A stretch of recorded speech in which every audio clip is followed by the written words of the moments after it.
Assalamualaikum warahmatullahi wabarakatuh. Segala puji bagi Allah, Tuhan seru sekalian alam.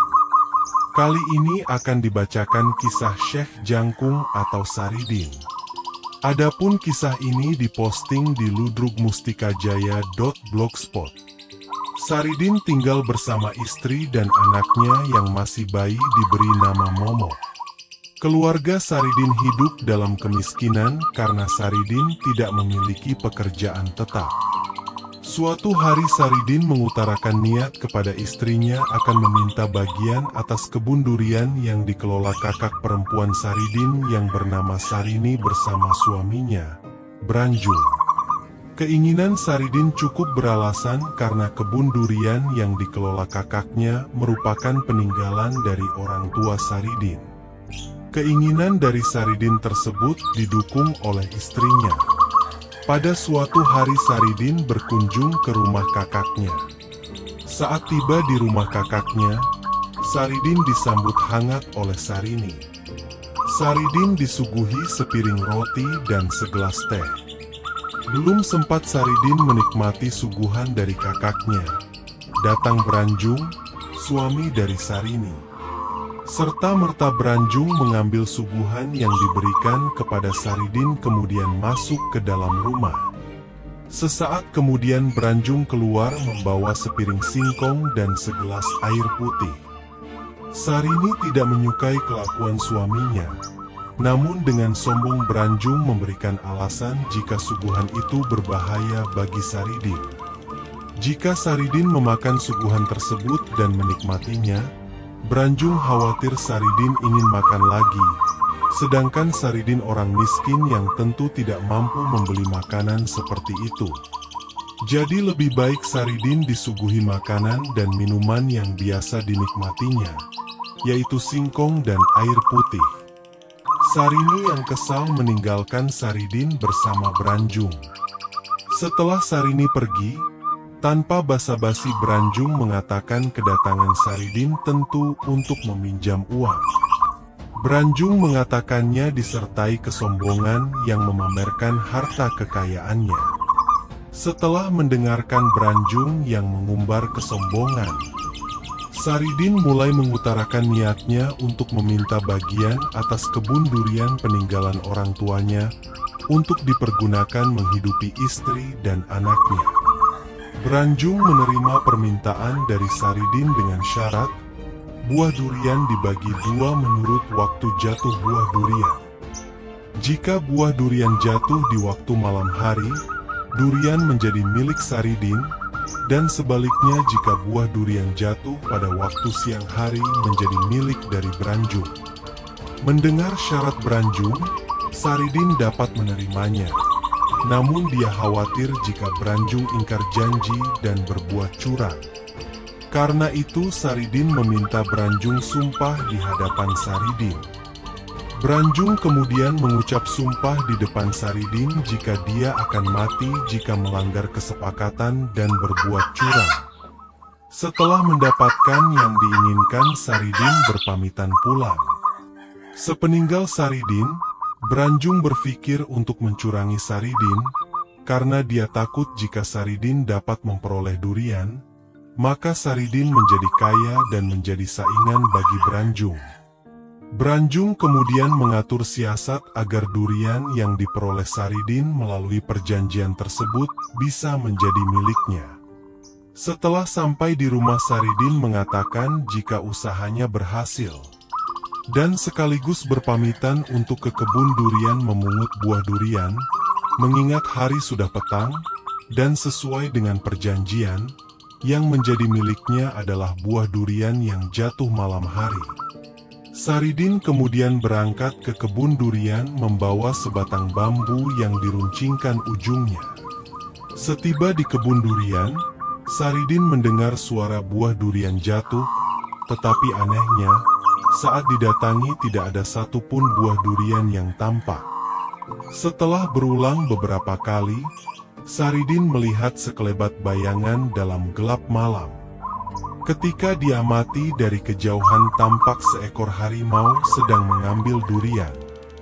Merasa geram, Saridin mengendap mendekati harimau tersebut, kemudian menusukkan batang bambu runcing yang dibawanya hingga harimau tersungkur dalam posisi tengkurap. Namun aneh, bukan auman harimau yang terdengar melainkan teriakan orang kesakitan. Saridin kaget, dia mendekati bangkai harimau yang ditusuk dengan bambunya. Ternyata setelah diamati makhluk tersebut bukan harimau sungguhan, juga bukan harimau jadi-jadian, melainkan manusia yang memakai penutup tubuh berupa kulit harimau. Saridin lebih terkejut lagi setelah membuka penutup tubuhnya. Ternyata orang yang memakai kulit harimau adalah Branjung, kakak iparnya. Melihat hal itu, Saridin segera lari bersembunyi. Beberapa saat kemudian datang Sarini, kakak Saridin yang tak lain istri dari Branjung. Melihat suaminya meninggal, Sarini berteriak minta tolong. Datang petugas ronda bersama lurah. Melihat Branjung tewas terbunuh, petugas ronda dan lurah curiga Saridin yang melakukan pembunuhan. Mengingat petugas ronda bertemu dengan Saridin yang juga berada di kebun durian. Untuk membuktikannya, Saridin dipanggil untuk datang ke tempat kejadian. Setelah Saridin datang, lurah menunjuk ke jasad Branjung yang tertutup kulit harimau. Saat ditanya, Saridin mengatakan jika itu jasad harimau dan mengaku telah membunuh harimau tersebut. Lurah kemudian membuka kulit harimau dan kembali bertanya. Namun Saridin menolak mengakui telah membunuh Branjung, kakak iparnya. Lurah menutup kembali tubuh Branjung dengan kulit harimau, dan Saridin mengakui telah membunuh harimau. Hal itu terjadi berulang-ulang dan jawaban Saridin selalu sama. Merasa kehabisan akal, lurah melaporkan hal tersebut sekaligus membawa Saridin kepada Bupati Pati. Di hadapan Bupati Pati yang menanyakan hal sama, Saridin memberi jawaban yang sama pula. Saridin merasa membunuh harimau yang hendak mencuri durian miliknya, namun dia menolak dituduh telah membunuh Branjung, kakak iparnya. Akhirnya Bupati Pati berusaha mengikuti jalan pikiran Saridin. Bupati Pati beranggapan Saridin adalah orang yang lugu dan bodoh. Bupati Pati mencari akal untuk dapat memenjarakan Saridin, namun menggunakan strategi permainan kata dan kiasan. Bupati Pati mengatakan jika harimau tersebut memang bersalah telah mencuri durian milik Saridin. Karena itu perlu dihukum. Mengingat harimau itu sudah mati, maka hukuman yang diberikan pada harimau adalah dikubur. Sedangkan Saridin adalah orang yang benar, sehingga layak diberi hadiah. Bupati Pati mengatakan jika Saridin akan diberi hadiah berupa omah loji ruji wesi, mangan diwenehi, ngombe diteri, rumah gedongan berpagar besi, makan dan minum dilayani, yang merupakan kiasan dari penjara. Saridin bertanya, jika dia harus tinggal di tempat tersebut sendiri, sedangkan dia memiliki anak dan istri. Bila merasa rindu dengan keluarganya, apakah diperbolehkan untuk pulang? Bupati menjawab dengan ringan, Saridin boleh pulang asal mampu. Akhirnya Saridin berhasil dimasukkan ke dalam penjara. Di dalam penjara Saridin merasa rindu dengan keluarganya. Karena itu dia berniat untuk pulang menjenguk istri dan anaknya. Karena Saridin orang yang dekat dengan Sang Pencipta, maka dengan doanya pintu penjara dapat terbuka dengan sendiri tanpa merusaknya. Saridin dengan mudah dapat keluar dan pergi dari penjara menuju rumahnya dengan berjalan santai. Di rumah Saridin, tampak istrinya sedang dirayu oleh lurah yang ingin memperistrinya. Dengan berbagai cara lurah merayu, bahkan dengan iming-iming akan diberi harta benda melimpah. Namun istri Saridin setia kepada suaminya. Dia menolak keinginan dari lurah. Karena marah, lurah berusaha memaksa istri Saridin sehingga istri Saridin berteriak minta tolong dengan ketakutan. Tanpa diduga Saridin keluar dari dalam rumah dan mengusir lurah dari rumahnya. Istrinya yang ketakutan berusaha menjelaskan permasalahan yang sedang terjadi. Namun Saridin dengan tenang menjawab jika dia sudah tahu permasalahannya, dan istrinya tidak bersalah. Setelah melepaskan rindu kepada keluarganya, Saridin pamit untuk kembali ke dalam penjara. Sementara itu di pendopo Kabupaten Lurah datang dan marah. Merasa jika bupati dan prajuritnya telah lengah dalam menjaga sehingga Saridin dapat kabur dari penjara. Bupati mengatakan jika Saridin masih di dalam penjara. Untuk membuktikannya, Bupati memanggil nama Saridin, dan terdengar jawaban dari dalam penjara yang membuktikan jika Saridin masih di dalam penjara. Merasa yakin jika Saridin telah kabur dari penjara, lurah meminta Saridin didatangkan ke pendopo kabupaten. Bupati Pati memenuhi permintaan lurah. Setelah Saridin datang, Bupati menanyakan tentang kebenaran jika Saridin telah lari dari penjara. Dengan lugu Saridin menjawab jika dia tidak lari, melainkan jalan kaki dengan santai. Pertanyaan itu diulang beberapa kali oleh Bupati, dan jawaban Saridin tetap sama. Akhirnya Bupati mengatakan, jika kabur dari penjara itu sama halnya disebut dengan lari. Saridin menyangkal dia kabur, karena merasa sudah mendapat izin saat keluar dari penjara.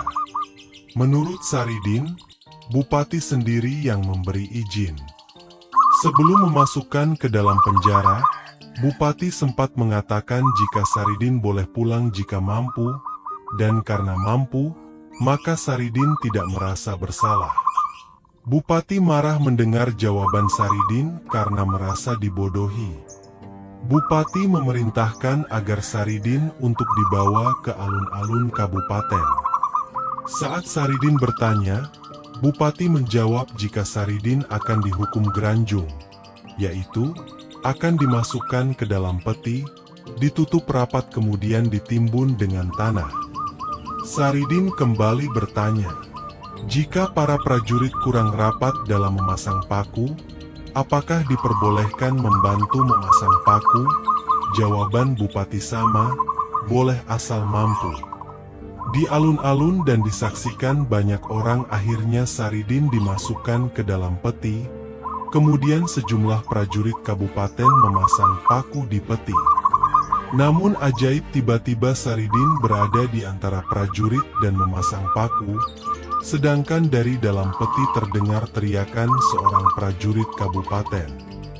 Bupati yang merasa heran menyaksikan kejadian tersebut memerintahkan prajurit untuk menyiapkan tali gantungan. Tali tersebut akan digunakan untuk menghukum gantung Saridin. Saridin menanyakan cara melakukan hukuman gantung. Bupati menjawab, Saridin berada di dalam ikatan tali gantungan, kemudian prajurit bersama-sama menarik tali gantungan. Saridin kembali bertanya, jika tarikan prajurit kurang kuat, apa diperbolehkan untuk membantu? Dan lagi-lagi jawaban Bupati sama. Saridin boleh membantu asalkan mampu. Di tiang gantungan, keajaiban kembali terjadi. Saat prajurit sibuk menarik tiang gantungan, ternyata Saridin berada di antara mereka ikut menarik tali gantungan. Sementara itu seorang prajurit lain berteriak minta tolong, karena tiba-tiba berada di tiang gantungan menggantikan Saridin. Amarah Bupati tidak terbendung lagi. Dia memerintahkan prajurit untuk menangkap Saridin. Saridin lari sambil meraih tali gantungan dan melemparkannya kepada prajurit yang mengejarnya. Tali tersebut kemudian secara ajaib semampir atau melilit tubuh prajurit sehingga tidak mampu mengejar Saridin. Di kemudian hari tempat tersebut diberi nama Desa Semampir. Saridin terus berlari karena dikejar oleh prajurit. Di setiap tempat yang disinggahinya Saridin memberi nama tempat tersebut. Antara lain, Ngeluk Pedhut, Kali Kosek, Guyangan, dan Brubusa. Prajurit yang tidak mampu mengejar Saridin akhirnya kembali ke Kabupaten Pati. Sementara itu Saridin terus berlari dan sampai di dalam hutan. Di dalam hutan Saridin bersedih dan menangis karena ingat dengan istri dan anaknya yang ditinggalkannya. Di tengah kesedihan, datang Sunan Kalijaga. Saridin diperintahkan Sunan Kalijaga untuk menuju pesisir pantai Parangtritis. Sesampainya di Parangtritis Saridin bertemu ibunya. Padahal sesungguhnya ibu dari Saridin telah meninggal dunia. Saat bertemu ibunya tersebut, Saridin menanyakan nama ibunya, kemudian dijawab jika namanya Dewi Samaran. Saat pertemuan tersebut, ibu Saridin memberinya wejangan agar menuju tempat bernama Kudus, di mana terdapat sebuah pesantren atau perguruan besar yang diasuh oleh seseorang bernama Sunan Kudus. Saridin diperintahkan untuk masuk ke pesantren dan menjadi murid Sunan Kudus. Saridin selama menjadi murid harus taat dan patuh pada Sunan Kudus. Di pesantren Sunan Kudus, Saridin diterima sebagai murid. Di tempat tersebut Saridin diberi pelajaran syahadat juga berbagai ilmu agama dan kesaktian yang bersumber dari doa kepada Tuhan Yang Maha Esa. Di tempat tersebut Saridin memiliki ilmu yang luar biasa. Saridin mampu mengambil air dengan keranjang yang berlubang, juga kesaktian mampu memasukkan ikan ke dalam kendi dan buah kelapa. Seolah-olah kesaktian Sunan Kudus dikalahkan Saridin. Melihat kemampuan Saridin, murid Sunan Kudus lainnya merasa tidak senang sehingga Saridin diusir dan dilarang menginjakkan kaki di tanah Kudus. Saridin menolak karena ingin mempelajari ilmu sebanyak-banyaknya dari Sunan Kudus. Saridin lari dan bersembunyi di dalam kakus. Namun di dalam kakus ternyata ada istri dari Sunan Kudus. Merasa tidak senang dengan kelakuan Saridin, istri Sunan Kudus mengusir Saridin dari Kudus. Saridin lari kemudian dikejar Sunan Kudus dan murid yang lain. Di perjalanan mengejar Saridin, Sunan Kudus memberi nama sebuah tempat dengan nama Desa Tanggulangin. Saridin kembali berada di dalam hutan. Dia menangis menghadapi cobaan yang dirasa terlalu berat. Terlebih Saridin juga harus jauh dari istri dan anak yang sangat disayanginya. Karena merasa putus asa, Saridin hendak bunuh diri. Secara tiba-tiba Sunan Kalijaga datang menghampiri Saridin. Saridin diperintahkan untuk bertapang rumbang, yang artinya harus menghanyutkan diri di laut dengan menggunakan 2 butir kelapa selama 8 tahun. Di perjalanan menuju laut untuk menjalankan perintah dari Sunan Kalijaga, Saridin bertemu seorang pedagang legen. Saridin ditawari untuk minum. Saridin meminum legen dari pedagang tersebut hingga habis. Saat diminta untuk membayar, Saridin memasukkan daun ke dalam bumbung batang bambu wadah dari legen, kemudian pergi. Pedagang legen merasa ditipu. Pedagang legen marah dan mengumpat sambil berjalan pulang menuju rumahnya. Setelah sampai di rumah, pedagang legen menceritakan kejadian yang menimpa kepada istrinya. Mendengar penuturan suaminya, sang istri marah dan meraih bumbung wadah legen untuk memukul suaminya. Namun ajaib, wadah legen yang sebelumnya diisi Saridin dengan dedaunan ternyata isinya telah berubah menjadi emas, permata, juga bermacam perhiasan berharga lainnya. Pedagang legen dan istrinya merasa heran juga bersyukur atas karunia yang diterimanya. Mereka juga tidak jadi bertengkar. Tidak lama kemudian datang Saridin untuk meminta 2 butir kelapa yang akan dipergunakan untuk bertapang rumbang. Setelah diberi 2 butir kelapa yang diminta, Saridin berangkat dan meminta doa kepada pedagang legen dan istrinya. Setelah sampai di laut, Saridin memulai pertapaannya. Saat akan masuk ke laut untuk mulai bertapa, Saridin melihat bayangan dari Sunan Kalijaga. Saridin merasa tenang karena masih dijangkung atau diperhatikan dan dijaga dari kejauhan oleh Sunan Kalijaga. Karena itu Saridin mengganti namanya menjadi Jangkung. Di Taman Kasultanan Palembang tampak Dewi Malangrani, istri dari Sultan Datuk Iskandar sedang bersama dengan Pangeran Sanggar Singgih adik dari Sultan Palembang. Secara diam-diam mereka berdua menjalin cinta terlarang. Pangeran Sanggar Singgih sangat ingin menguasai tahta Kasultanan Palembang. Karena sangat mencintai Pangeran Sanggar Singgih, Dewi Malangrani mendukung keinginannya. Mereka berdua merencanakan pembunuhan kepada Sultan Datuk Iskandar.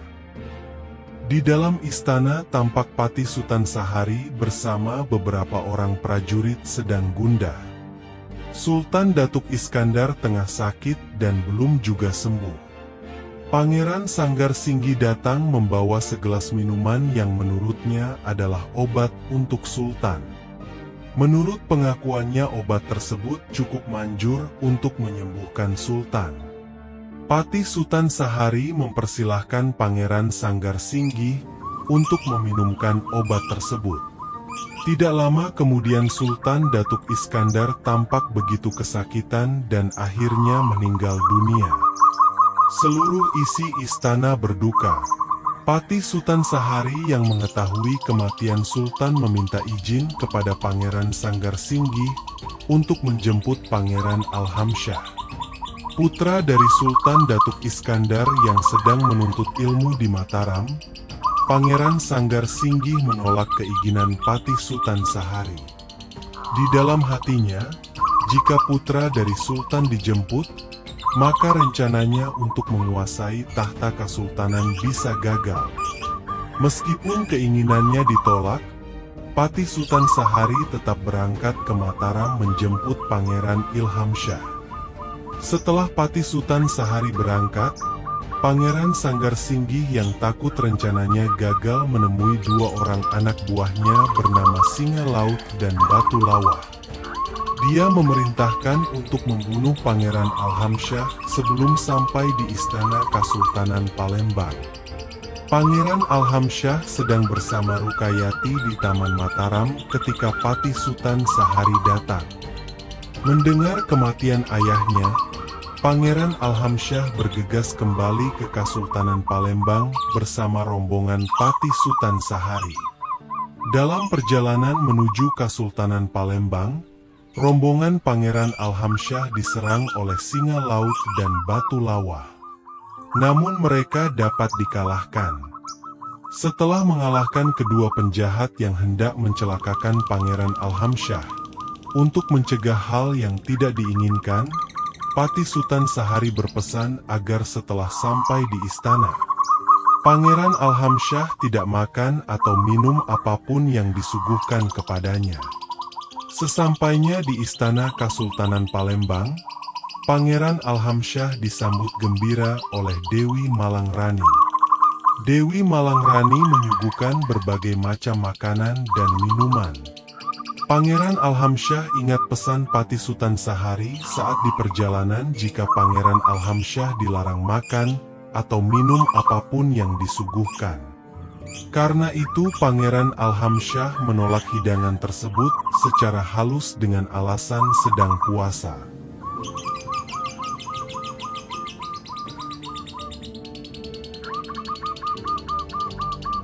Pangeran Sanggar Singgih mendekati Pangeran Alhamsyah. Dia mengatakan setelah Sultan mangkat, pemerintahan di Kasultanan Palembang kosong. Karena itu dia ingin agar dirinya dinobatkan sebagai Sultan yang baru.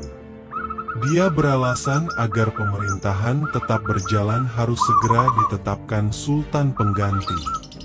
Sedangkan Pangeran Alhamsyah yang merupakan pewaris tahta Kesultanan Palembang masih terlalu muda. Pangeran Sanggar Singgi mengatakan jika dia kasihan kepada Pangeran Alhamsyah jika harus memikul beban pemerintahan yang sangat berat. Namun Pangeran Alhamsyah menolaknya. Patih Sultan Sahari sedang bersama istri dan anaknya ketika Pangeran Alhamsyah datang. Pangeran Alhamsyah mengatakan jika dirinya diminta Pangeran Sanggar Singgi untuk mencari sebuah hiburan yang akan ditampilkan pada perayaan di Kesultanan Palembang. Patih Sultan Sahari mengatakan agar Pangeran Alhamsyah kembali ke istana dan mengatakan jika sudah mendapatkan sebuah hiburan dari Mataram bernama Topeng Jantur. Hari perayaan tiba, hiburan berupa Topeng Jantur digelar di hadapan petinggi Kesultanan Palembang juga masyarakat luas. Topeng Jantur yang dimainkan menceritakan kisah kematian Sultan Datuk Iskandar. Pangeran Sanggar Singgi merasa tersindir dan marah. Dia mendekati pemain topeng jantur dan membuka topengnya. Ternyata orang yang memainkan topeng adalah Patih Sultan Sahari. Semakin meluap amarah Pangeran Sanggar Singgi. Dia memerintahkan untuk menangkap Patih Sultan Sahari, namun Patih dapat melarikan diri. Pangeran Sanggar Singgi kemudian menangkap dan memenjarakan Pangeran Alhamsyah yang dianggap sebagai komplotan dari Topeng Jantur. Abdi dari Patih Sultan Sahari menemuinya dan mengatakan bahwa pangeran telah dipenjarakan oleh Pangeran Sanggar Singgi. Mendengar bahwa Pangeran Alhamsyah telah ditangkap, Patih Sultan Sahari berencana mencari orang sakti untuk membebaskan Pangeran Alhamsyah sekaligus menyerang Kesultanan Palembang yang sedang dalam kekuasaan Pangeran Sanggar Singgi. Patih Sultan Sahari berencana merebut kembali Kesultanan Palembang untuk diserahkan kepada yang berhak, yaitu Pangeran Alhamsyah putra tunggal dari Sultan Datuk Iskandar yang telah wafat. Di dalam perjalanan, Patih Sultan Sahari dan rombongannya tiba di tepi laut. Dari kejauhan tampak seseorang sedang terapung di laut tanpa rakit. Patih Sultan Sahari berpikir pasti orang yang sedang mengapung tersebut bukan orang sembarangan atau bisa disebut orang sakti. Karena itu Patih Sultan Sahari meminta agar orang yang sedang mengapung tersebut menepi. Setelah sampai di tepian pantai, orang tersebut yang tidak lain adalah Jangkung bertanya kepada Patih Sultan Sahari penyebab dia memanggil, dan tampaknya sedang dalam sebuah masalah besar. Patih Sultan Sahari pun menceritakan kejadian yang menimpa Kesultanan Palembang sekaligus meminta kesediaan Jangkung untuk memberikan bantuan. Jangkung bersedia membantu. Karena itu mereka segera mengajak Jangkung untuk pergi ke Kesultanan Palembang. Langkah pertama yang dilakukannya adalah membebaskan Pangeran Alhamsyah dari penjara. Setelah bebas, Pangeran Alhamsyah meminta Jangkung untuk membantunya merebut kembali tahta Kesultanan Palembang. Pangeran Alhamsyah beserta prajurit dengan dibantu oleh Jangkung menyerang Kesultanan yang dikuasai Pangeran Sanggar Singgi. Terjadi pertempuran sengit antara pasukan Pangeran Alhamsyah melawan Pangeran Sanggar Singgi dan pasukannya. Dalam pertempuran tersebut akhirnya Pangeran Sanggar Singgi dan seluruh pasukannya dapat dikalahkan. Karena dianggap sebagai pengkhianat, maka Pangeran Sanggar Singgi dan seluruh pendukungnya dimasukkan penjara untuk dijatuhi hukuman yang sangat berat. Jangkung yang dianggap telah berjasa diberi hadiah, yaitu dinikahkan dengan anak dari Patih Sultan Sahari bernama Rukayati.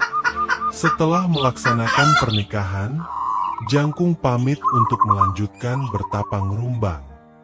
Putri Komsatun sedang duduk sendirian di Taman Kaputren Kesultanan Cirebon ketika datang Pangeran Elang Mahmud. Dia adalah adik Sultan Cirebon, ayah Putri Komsatun. Secara diam-diam Pangeran Elang Mahmud memendam rasa cinta kepada Putri Komsatun. Selain mencintai putri dari Sultan Cirebon, Pangeran Elang Mahmud juga menginginkan tahta Kesultanan Cirebon. Pangeran Elang Mahmud mendekati Putri Komsatun dan mengungkapkan perasaannya. Karena Pangeran Elang Mahmud adalah pamannya sendiri, maka Putri Komsatun menolak cinta dari Pangeran Mahmud. Selain itu Putri Komsatun juga sudah memiliki kekasih. Mendapat penolakan dari Putri Komsatun, Pangeran Elang Mahmud marah. Putri Komsatun dipaksa untuk menerima cintanya, bahkan dengan cara kasar.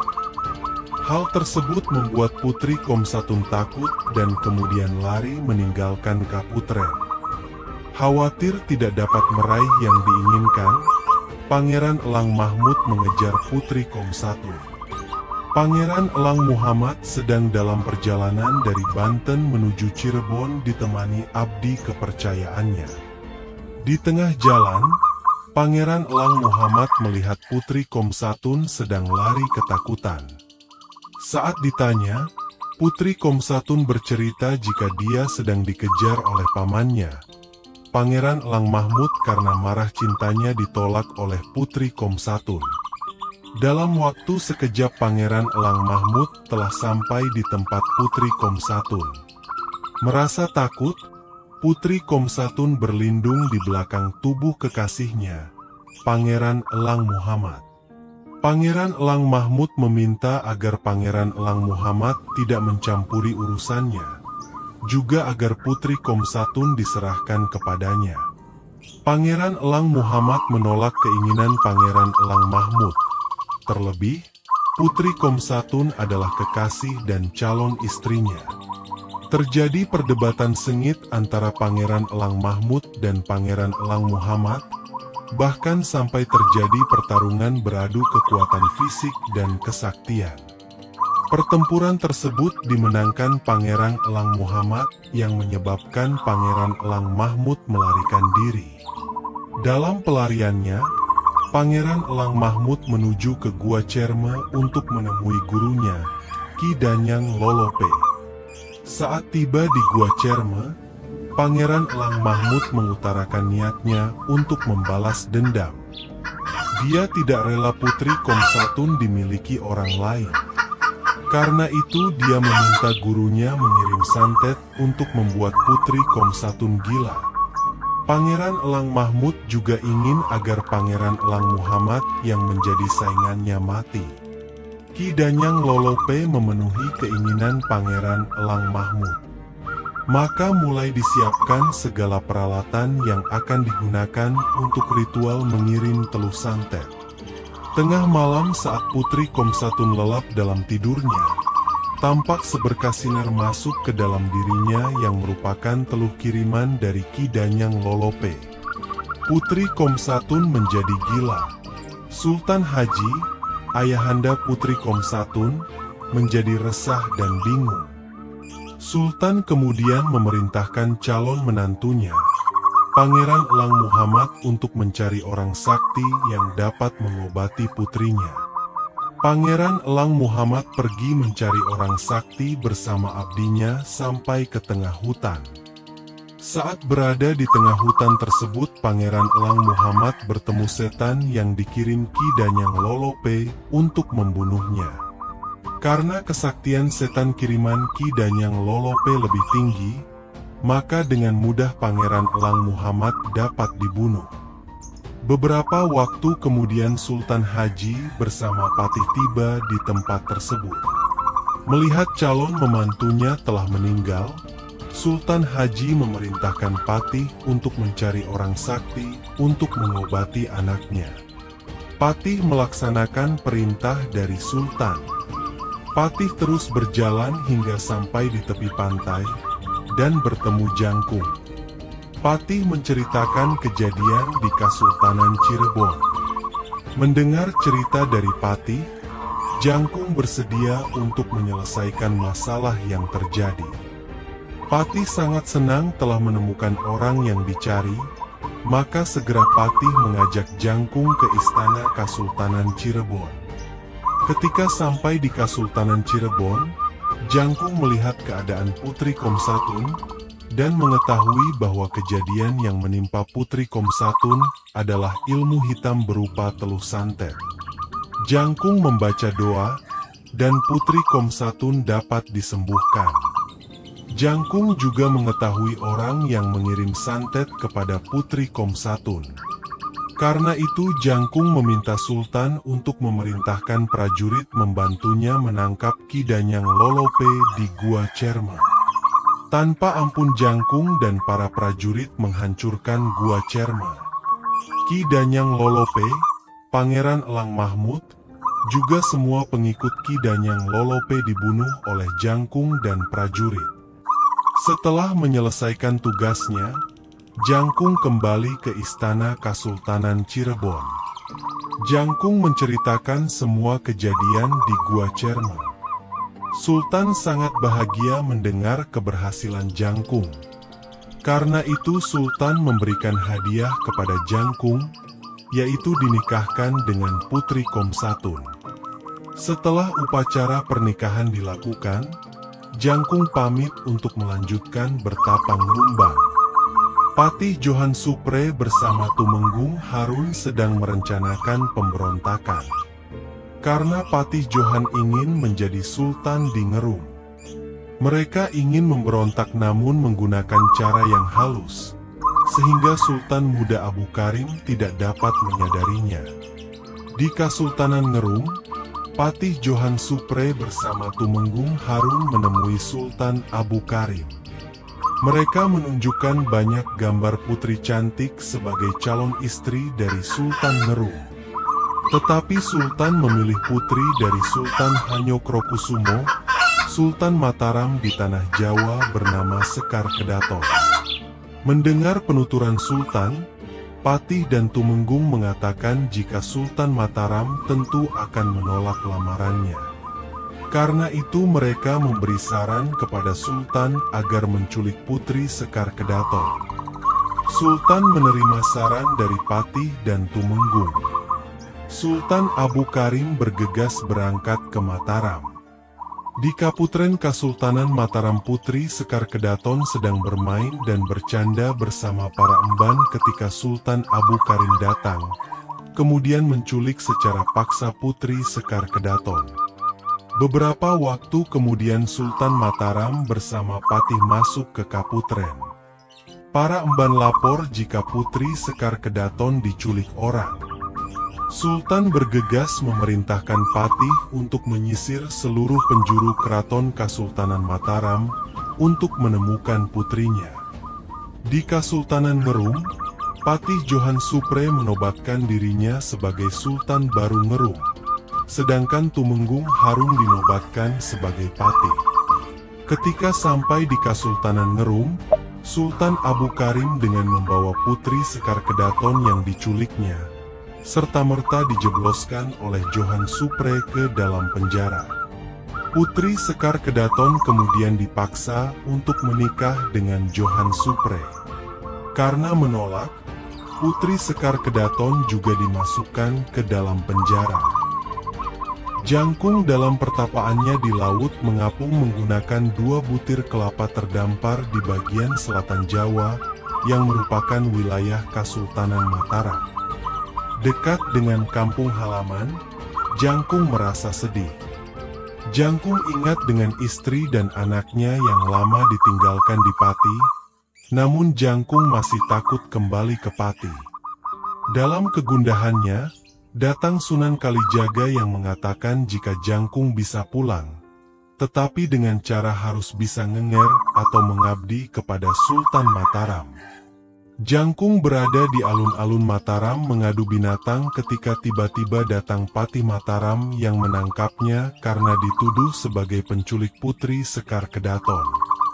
Sultan Hanyokrokusumo sedang bersama istri dan adiknya, Retno Dinuli, ketika Patih datang membawa Jangkung. Jangkung bukan penduduk kota Raja Mataram tetapi berkeliaran di Mataram. Karena itu Sultan menuduh Jangkung sebagai penculik dari Putri Sekar Kedaton. Jangkung menyanggah dan mengatakan jika yang menculik adalah Sultan Ngerum. Sultan mengajak Jangkung untuk ke Ngerum membuktikan ucapannya. Jangkung bersedia, namun dengan syarat, di Ngerum Sultan Hanyokrokusumo harus menyamar sebagai rakyat biasa. Sultan memakai nama Jamal, dan seorang abdinya yang mengikuti memakai nama Jamil. Di Kasultanan Ngerum, Jangkung bersama Jamal dan Jamil ditangkap Patih Harun. Namun mereka beralasan jika datang ke Ngerum hanya untuk mencari serangga untuk makanan burung peliharaan Sultan Mataram. Kepada Jangkung, Jamal, dan Jamil, Patih Harun membuka semua masalah yang tengah terjadi di Ngerum. Mendengar hal itu Sultan Mataram yang menyamar sebagai Jamal naik pitam, namun amarahnya dapat diredam oleh Jangkung. Dengan kesaktiannya, Jangkung dapat melumpuhkan Patih Harun. Setelah melumpuhkan Patih Harun, mereka bertiga bergegas ke penjara untuk membebaskan Putri Sekar Kedaton dan Sultan Ngerum. Setelah itu menangkap Johan Supre yang telah menobatkan dirinya sebagai Sultan di Ngerum beserta seluruh pengikutnya, kemudian dimasukkan ke dalam penjara. Sultan Ngerum berterima kasih karena Jangkung sudah menyelamatkannya. Sebagai hadiah, Sultan Ngerum memberikan tambahan nama sebagai gelar kepada Jangkung dengan sebutan Syekh yang dibuktikan dengan surat menggunakan cap Kasultanan Ngerum. Karena itu namanya kemudian menjadi Syekh Jangkung. Sultan Mataram yang berhasil menemukan anaknya juga memberikan hadiah. Syekh Jangkung dinikahkan dengan adiknya, Retno Dinuli. Syekh Jangkung sedang bersama Retno Dinuli, istrinya di Taman Mataram. Retno Dinuli bercerita jika sebenarnya dirinya telah berulang kali menikah, namun suaminya selalu meninggal. Syekh Jangkung memperhatikan dengan seksama istrinya, kemudian mengatakan jika istrinya sedang sakit. Karena itu Syekh Jangkung merapalkan doa, dan tiba-tiba dari dalam diri Retno Dinuli keluar sesosok makhluk jin roban. Merasa keadaan istrinya tidak aman di Mataram, Syekh Jangkung kemudian mengajak istrinya pulang ke Pati. Namun ketika dia ingat jika masih punya sangkutan masalah di Pati, Syekh Jangkung menjadi bimbang untuk pulang ke kampung halamannya di Pati. Mengetahui kegundahan Syekh Jangkung, Sultan Hanyokrokusumo membekali sepucuk surat yang memerintahkan agar Syekh Jangkung dibebaskan dari segala macam masalah di Pati. Mengingat Kadipaten Pati merupakan bagian wilayah kekuasaan Kasultanan Mataram. Berbekal surat sakti dari Sultan Mataram, Syekh Jangkung berangkat ke Pati bersama Retno Dinuli. Di jalan tampak dua orang sedang bertengkar. Mereka adalah pemilik kerbau dan pembelinya. Mereka bertengkar karena kerbau yang baru dibeli dari pemiliknya itu mati. Syekh Jangkung yang lewat di tempat tersebut melerai mereka dan memberi jalan keluar. Kerbau yang mati tersebut dibeli oleh Syekh Jangkung. Sebagian uangnya diberikan kepada pemilik kerbau, dan sisanya diberikan kepada pembelinya. Dengan kesaktiannya yang berasal dari Tuhan Yang Maha Esa, Syekh Jangkung menghidupkan kembali kerbau yang mati. Kemudian kerbau itu diberi nama Kebo Lando, dan tempat tersebut diberi nama Desa Ngelando. Sementara itu, di Kasultanan Mataram, jin roban mengamuk mencari Syekh Jangkung. Sultan yang mengetahui masalah tersebut bergegas berangkat untuk mencari Syekh Jangkung. Di Kepatihan Palembang, Rukayati bersama anaknya, Raden Mukmin berencana untuk mencari Jangkung ke tanah Jawa. Pati Sutan Sahari yang mendengar keinginan anaknya memberikan izin Rukayati bersama anaknya untuk berangkat mencari Jangkung. Sementara itu Putri Komsatun dari Cirebon bersama anaknya, Hasan Haji juga melakukan perjalanan ke Pati. Mereka hendak menemui suami dan ayahnya, Jangkung. Momok sedang mencari ikan bersama ibunya ketika lewat Rukayati bersama Raden Mukmin, juga Putri Komsatun bersama Hasan Haji. Mereka berkelahi karena semua merasa sebagai istri dan anak dari Saridin atau Jangkung. Dan masing-masing juga tidak mau mengakui jika antara mereka semua sebenarnya adalah istri dan anak dari Saridin atau Jangkung. Di tengah perkelahian mereka, datang Sultan Hanyokrokusumo.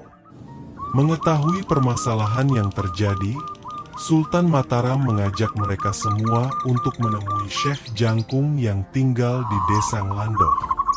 Sesampainya di rumah Syekh Jangkung, mereka disambut dengan diberi hidangan berupa ikan wader dan ikan lele. Selesai makan, Sultan Mataram meminta agar Syekh Jangkung mengusir jin roban yang mengobrak-abrik Mataram. Syekh Jangkung masuk ke tengah hutan tempat tinggal jin roban. Syekh Jangkung segera menumpas jin roban juga bersama semua pengikutnya. Ketip Trangkil datang ke Kudus untuk menemui Sunan Kudus.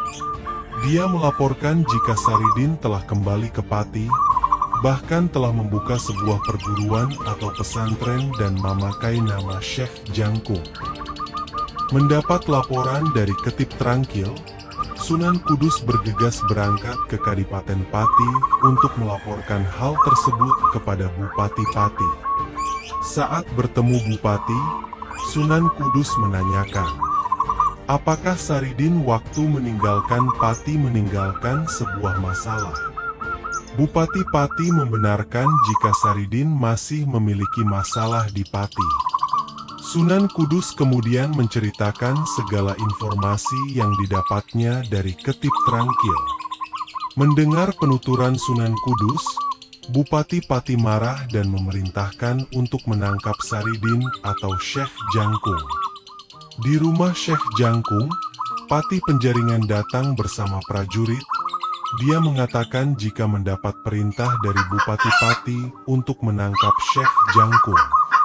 Syekh Jangkung menolak sehingga terjadi perkelahian. Pati Penjaringan dan semua prajurit dapat dikalahkan dan lari meninggalkan rumah Syekh Jangkung. Setelah Pati Penjaringan pergi, Syekh Jangkung bersiap pergi dan menitipkan pesan kepada anaknya.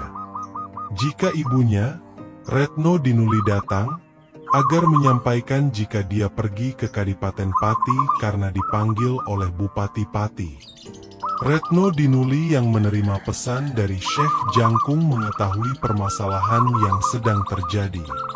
Karena itu Retno Dinuli bergegas menyusul Syekh Jangkung dengan membawa surat dari Sultan Ngerum dan Sultan Mataram.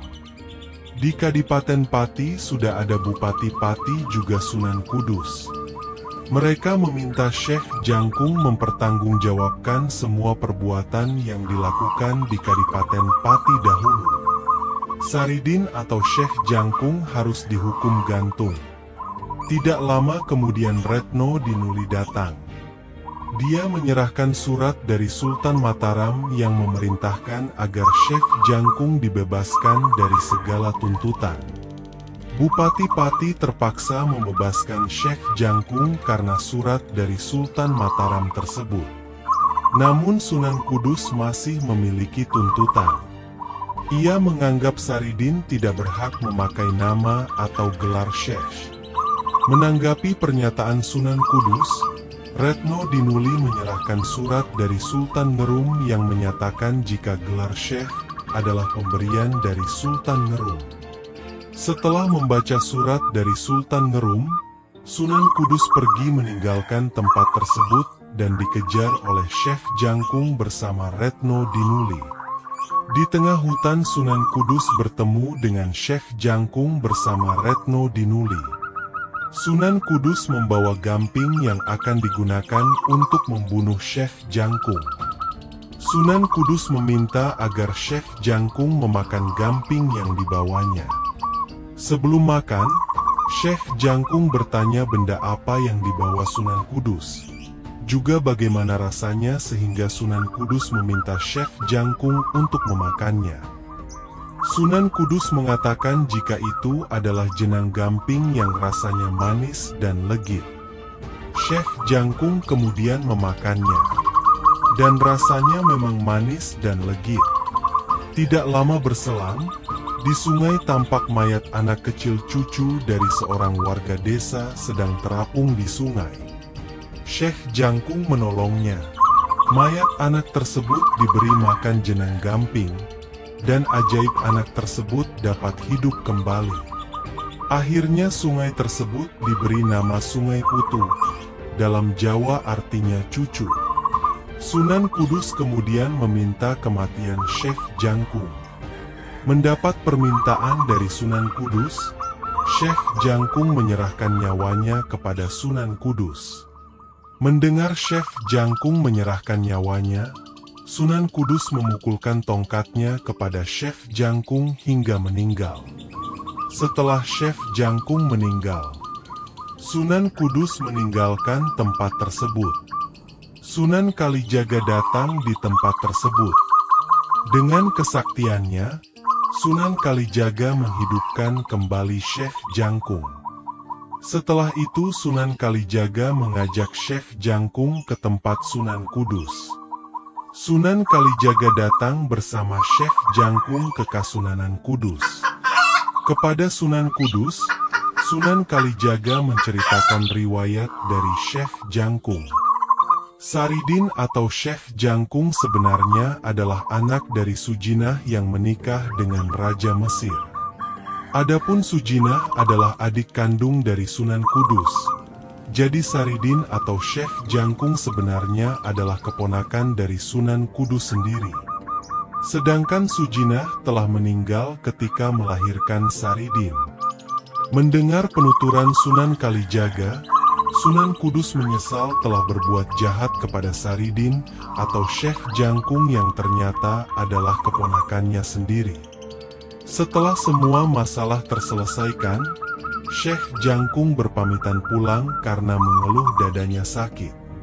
Syekh Jangkung tengah terbaring sakit di rumahnya sedang ditunggu oleh seluruh istri dan anaknya. Syekh Jangkung berpesan jika semua yang dimilikinya diserahkan kepada anaknya yang bernama Momo. Kemudian Syekh Jangkung juga berpesan, jika dirinya meninggal, dia meminta agar kebo landoh diperagat atau disembelih. Setelah menyampaikan pesannya yang terakhir, Syekh Jangkung meninggal.